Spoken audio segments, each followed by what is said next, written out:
Welcome to the Leader's Edge podcast. I'm Sandy Laycox, Editor-in-Chief of Leader's Edge. In this episode, I talk with Alan Ogilvie, President of Church Mutual Insurance. Alan took over as President of Church Mutual early this year. He shares his plans to continue to grow the company while remaining firmly dedicated to the mission of protecting those who serve others. With a policyholder base that includes youth camps and organizations, schools, religious institutions, and a wide range of nonprofits, the company has some complicated risks to cover, and we discuss them all. Give it a listen. All right, Alan. Well, it is great to have you here with me. I'm very excited to chat this morning. It's great to be with you. You have taken the helm at Church Mutual recently, and I'd love to hear you all talk about a little bit about your goals for the next few years as you take over this organization that I find a very unique insurer tackling some very challenging industries. Well, it is a privilege and it is a unique organization. As of 1/1, so merely less than 3 months ago, I was named president of Church Mutual. As you know, Church Mutual is a 125-year-old mutual company. Really the premier writer of religious institutions, and we intend to remain that. So with your question as to kind of where are we going in our future, in some respects we'll be exactly the same and in some respects different. What I mean by that is we are the premier writer of religious institutions in the United States, and we're going to maintain that position. We have every commitment to do that. At the same time, we want to diversify into some complementary areas. We've been doing that for a number of years, so that's not actually new news, if you will. But we have for a number of years been writing, for example, nonprofits and human services organizations, which we feel is just a wonderful natural fit with the mission of our organization, which is really to ensure and assist those organizations that serve others. So certainly that fits with the religious institution, but just as well fits with our nonprofit segment, as well as our segment that focuses on senior living facilities and camps and sports and recreation risks. So while we're evolving our organization, we've been doing it for a number of years. This is just a continuation of that strategy where we can continue to really focus on those institutions that serve others. Well, you definitely have, a lot of angles where you do focus on those institutions, and I'd love to go into a few of those different business lines. You mentioned nonprofits, which is a good one to start with. We have heard that, some kinds of nonprofits, ones that generally deal with underserved communities, frontline advocacy, those types of things, have had challenges getting coverage. Is this something that you've seen? How do you work with them to secure insurance at a price that they can afford? Sure, we insure a broad-based number of nonprofits, certainly anywhere from food banks to those who serve homeless, to those who serve, children's support organizations, whatever the case may be. And we best serve them by bringing them really the services and the value that we think can help them going forward. To us, price is merely one component of the equation. Where we really can do our best for our insureds is when we bring unique, deep expertise in their operations and how we can help them, for example, prevent loss, mitigate loss, because as everyone will say, the best loss is the loss that never happens. So we bring in, for example, in the nonprofit space, we bring a lot of training, a lot of loss control, a lot of educational materials that, again, we believe help nonprofits avoid losses, anywhere from access to pre-employment screening services to training services online and others. Again, for us, it's really that training and education piece that's critical in the nonprofit space. And again, it dovetails so nicely to what we've always tried to do for 125 years in the religious space. Do you feel like there are some nonprofits that are getting priced out of the market, even with good risk control in place? Well, I think I think nonprofits it's always a challenging niche for those nonprofits in that while they're doing tremendous work, they're not Fortune 500 companies. So their revenue streams tend to be difficult. And certainly during COVID, there was immense strain on the revenue streams of nonprofits.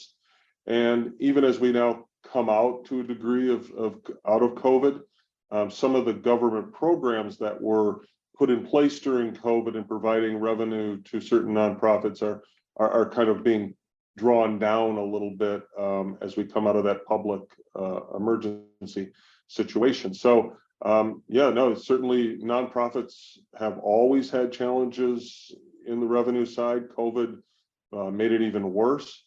And so that certainly is a challenge for them to afford all their expenses, including making sure they're appropriately insured. All right, let's talk a little bit about, you mentioned sports teams and camps and those types of things.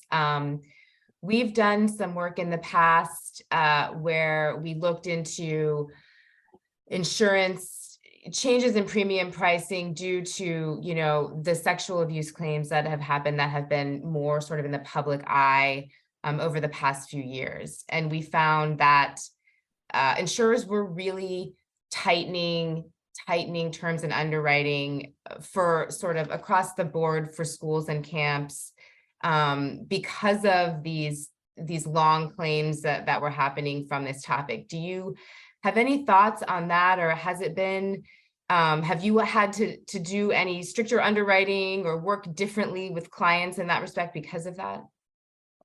Unfortunately, this is not a new risk for our customers, having been a writer in certain segments for so many years. So, you know, we have for many years, going back to the 80s, had in place educational capabilities,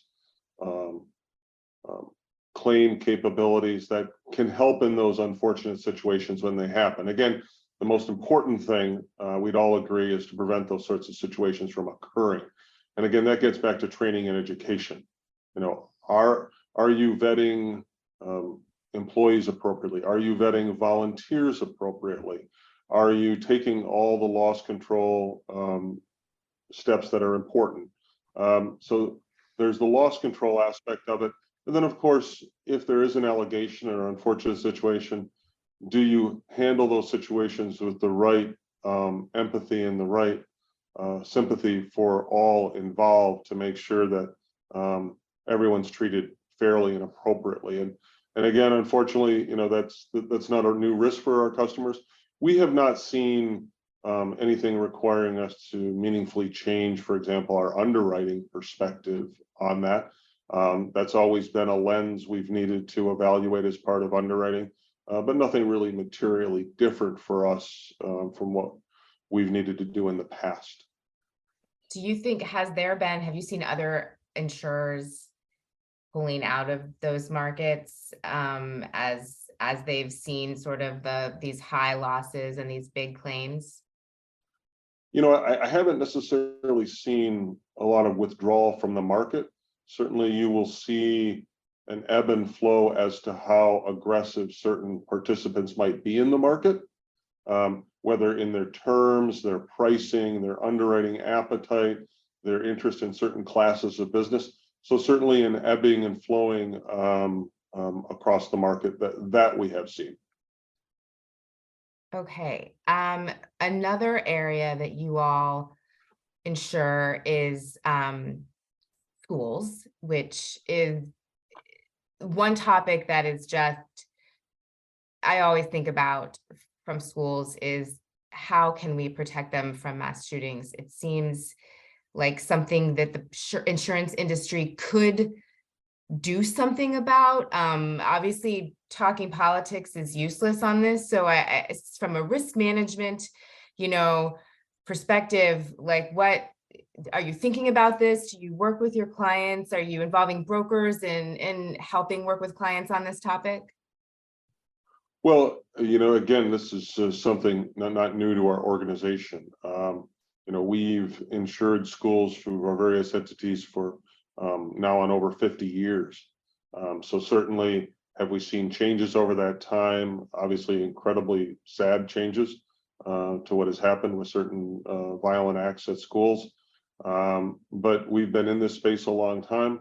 We know that, again, training and preparation are key.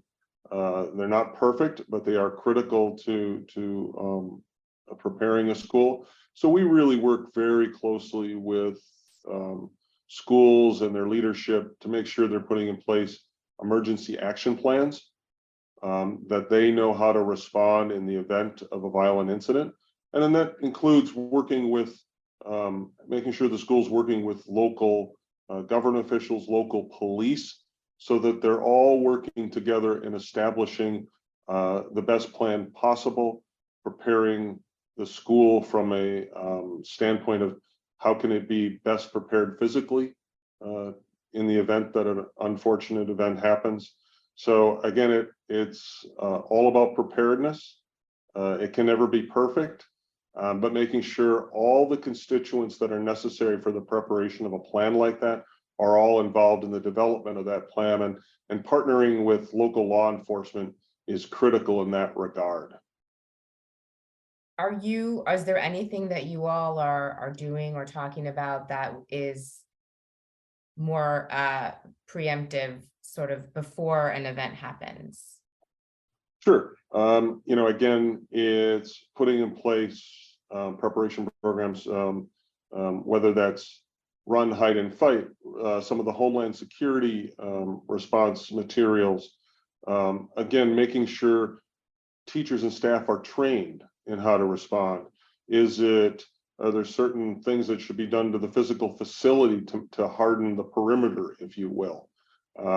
We certainly, as you mentioned at the start of this, that there certainly can be various political dynamics to that. That's not our role. Our role is to help administrators to understand the risks, the exposure, and what can be done to address it. And sadly, it doesn't really take much education anymore to help administrators understand that there is a problem, because they live it every day, and they're thinking about it every day. So we find that the vast majority of school administrators really are looking for someone, various groups, whether it's training groups or insurers, that really understand the exposure and want to partner with them to do the best we possibly can to prepare the overall facility, prepare the staff, prepare the training, so that, and again, God forbid, the event happens, everyone can respond as best possible. Have you seen, since you guys have been doing this for so long, have you seen recently a change in sort of client awareness or interest in doing something about this? Like the schools themselves, do they seem more engaged in this issue? Oh, absolutely. They watch the national news, they read national news, so they're well aware of the incidents that have occurred. It's very high on the radar for their various associations that support schools. So they're very in tune with the exposure. And then it's what do we do about it in an imperfect world? Yes, well, it is something that I continue to sort of hammer away at when I find someone who has expertise in this particular line. So you get all of sort of the really tough issues, but I feel like that's just something that your company must take on a lot. Well, we appreciate the opportunity. While we understand that we face some of the most difficult issues, isn't that our job? Isn't that where we add value, is to address the most difficult issues? Are they challenging? Yes. Do they come with a lot of unusual dynamic at times? Yes. But we actually pride ourselves on taking on the challenging issues as opposed to the easy issues, because not only is that what's best for our insureds, but it's really what keeps our entire organization engaged, because our Our employees are tremendous people who could work at any number of insurance companies. I know a number of our team, they choose to work at our organization because of our mission and because of what we're doing. Every day we get up trying to figure out how can we prevent loss, how can we respond to loss, to these vulnerable populations, these difficult organizations who, virtually no one can argue about the worthiness of the institutions we insure. I mean, they're the ones that make our communities better to live in. Absolutely. One more group you mentioned was the senior living communities, and I don't want to miss that. Obviously, with the COVID pandemic, senior living communities have been sort of the front line of that. What have you seen in those communities that in the longer term will be, and become apparent in the industry? And how have you worked to continue to ensure the safety and the coverage for these communities? Sure, an incredibly dynamic market. You have a confluence of demographics and circumstance. What I mean by that is we have an aging population, as I think everyone knows. And so whether it's for our own needs or our parents' needs or our grandparents' needs, we understand an aging population has more and more need for senior living services. At the same time, COVID created a very, very unusual dynamic.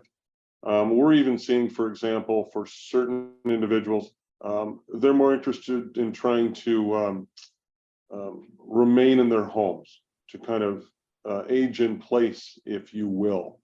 And how does that dynamic work again with the demographics that certainly move towards a need for more facilities? You combine that with a very difficult labor market, and working in some of these facilities, they're difficult jobs with difficult hours. They're doing incredibly critical work, but these are tough jobs, and the turnover is fairly high in these organizations. And how do you make sure you, in that context, have well-trained people, who have been properly vetted?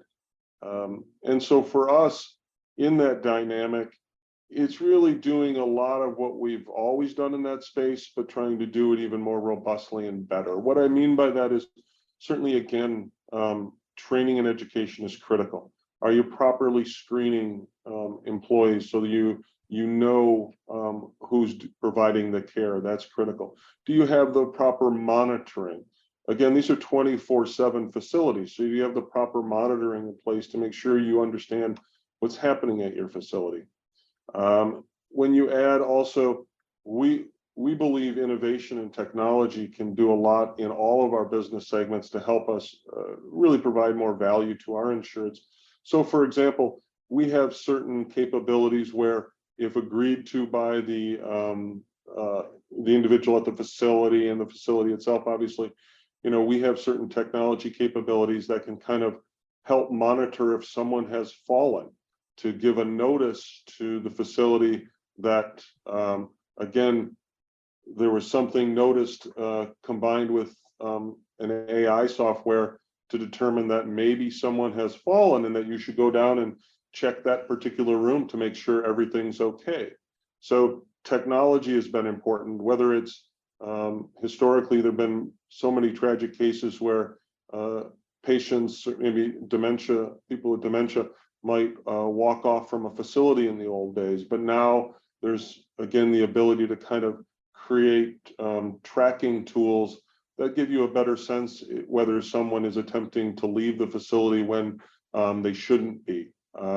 So certainly an incredibly dynamic market, combined with challenging demographics for us as a society, but on the plus side, a lot of exciting technology coming to this area that I think can really meaningfully impact the loss trends and the capabilities of facilities going forward. I don't know virtually anyone who doesn't have either a friend or a parent or someone they know who has spent time in a senior living facility. So everyone is incredibly invested in doing what we can to help make sure those facilities are the best they can be. And And they obviously, many facilities are under, much like nonprofits, under very difficult revenue models right now, right? At the end of the day, depending upon how an individual facility is funded, it might be funded by, different government programs and requiring a pretty lean operation. So, but again, as we talked about earlier, what better space for an organization like ours to play in, but one where there are incredibly difficult challenges, but they're in an area we deeply care about. So what better thing for our employees and team to work on, but to find better ways to mitigate losses, to help these organizations become better. Did you feel like they took, because of COVID, senior living facilities? You mentioned at the beginning that a lot of people are now thinking about sort of aging at home and doing that. Do you think they took sort of a reputational hit that they have to build back from as a business model? I'm not sure it's necessarily a reputational hit to the business model or to the business. I think we as a society are still trying to figure out what does post-COVID look like, whether that's with our kids going to school, whether that's our kids going to camps. We, as you mentioned, we also insure a lot of camps. The nature of that business has changed dramatically. So I don't know if I wouldn't necessarily say it's any kind of a hit or attack on their business model, but rather, how are we as a society? What do things look like post-COVID? Whether that's hybrid work environments, whether that's the nonprofits and how they operate, how healthcare operates. I'm not sure there's a part of our society that hasn't been impacted by COVID, and we'll all have to remain flexible and work our way through it. I'm confident we will. But what does the post-COVID world look like? I think we're all trying to still figure that out. I think that's a great point. That's very true. We hear it a lot on the sort of work model side of things, but thinking about these different industries that have to sort of deal with what people's comfort level is now is a new world. Exactly. Yeah. Well, just one more question for you. You mentioned the use of technology increasing, which is very interesting on the risk management side for the senior living communities. Is there anywhere else where you're seeing new technologies being sort of picked up by clients and used from a risk management perspective? Oh, absolutely.